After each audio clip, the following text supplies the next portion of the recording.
En question principale, Monsieur le député de Marie-Victorin. Monsieur le Président, il y a beaucoup de Québécois qui sont inquiets actuellement. Il y a des mamans et des papas qui prennent une journée de congé avec leurs enfants et qui vont se mettre en ligne pendant des heures pour avoir le précieux vaccin.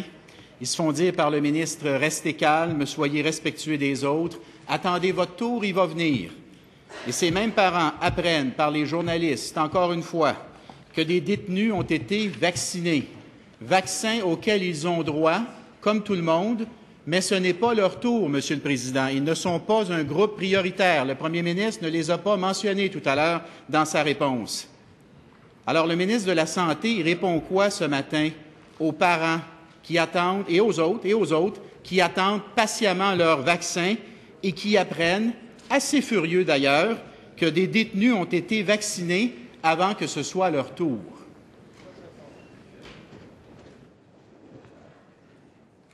Monsieur le ministre de la Santé et des Services sociaux. Monsieur le Président, c'est une situation que j'ai dit ce matin qui était inacceptable. C'est une erreur qui s'est produite. Ils ont été considérés dans la mauvaise catégorie et on va l'expliquer très simplement.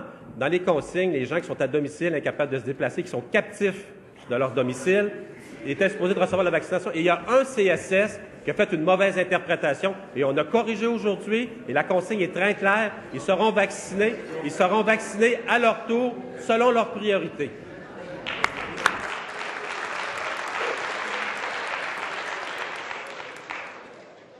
En question complémentaire, Monsieur le député de Marie-Victorin. Monsieur le Président, le ministre a fait le choix... S'il vous plaît. S'il vous plaît. Entendre la question. Monsieur le député de Marie-Victorin, en complémentaire. Président, le ministre a fait le choix d'avoir 19 plans régionaux plutôt qu'un seul plan national, le sien. Et c'est pour ça que c'est la pagaille depuis. Il a décidé de décentraliser aux diverses régions le soin de se donner un plan de vaccination. C'est pour ça qu'on arrive avec des erreurs comme celle-là. Là, on apprend que des enfants du Centre Mère-Enfant de Québec, des enfants atteints du cancer notamment, ne peuvent pas recevoir le vaccin dans l'hôpital. Qu'est-ce que le ministre répond aux parents qui se voient refuser le vaccin pour leurs enfants à la santé fragile? Qui apprennent que des prisonniers ont été vaccinés. Monsieur le ministre de la Santé et des Services sociaux. Monsieur le Président, deux aspects. Premier aspect, il y a un plan national qui est très bien conçu, un plan régional qui est très bien conçu et un plan local qui est très bien conçu. C'est la meilleure façon d'agir le plus rapidement dans notre population. Pour ce qui s'agit des cas d'enfants malades dans les institutions, d'enfants malades qui ne peuvent pas sortir, on va avoir des équipes qui peuvent aller les vacciner sur place. Advenant le cas qu'il y a une erreur qui se produit, on va la corriger le plus rapidement possible. On veut offrir à notre population à risque les meilleurs services et la vaccination le plus tôt possible.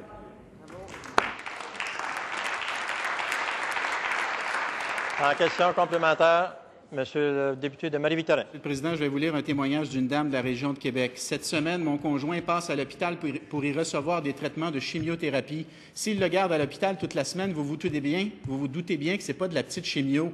Son médecin lui suggère fortement de recevoir le vaccin, mais voilà, les hôpitaux n'ont pas de dose du vaccin. Lorsqu'il sortira de l'hôpital, son système immunitaire sera bousillé au plus bas. S'il désire recevoir le vaccin, il va devoir faire la file. Que croyez-vous qu'il arrivera s'il doit attendre des heures? Dans le Québec d'aujourd'hui, Monsieur le Président, est-ce qu'il n'y a pas une façon plus humaine de faire les choses? Monsieur le ministre de la Santé et des Services sociaux. Monsieur le Président, je comprends le cas, puis je pense que c'est important qu'on y accorde toute la considération possible. On va évaluer les personnes dans ce type de situation-là et on va s'adapter. On a des équipes qui peuvent aller vacciner les clientèles plus vulnérables à l'endroit où ils doivent le recevoir. On va regarder le cas et les cas similaires et on va s'adapter. Ce ne sera pas un système parfait, mais on va essayer de l'améliorer le plus rapidement possible afin que chacun reçoive la vaccination.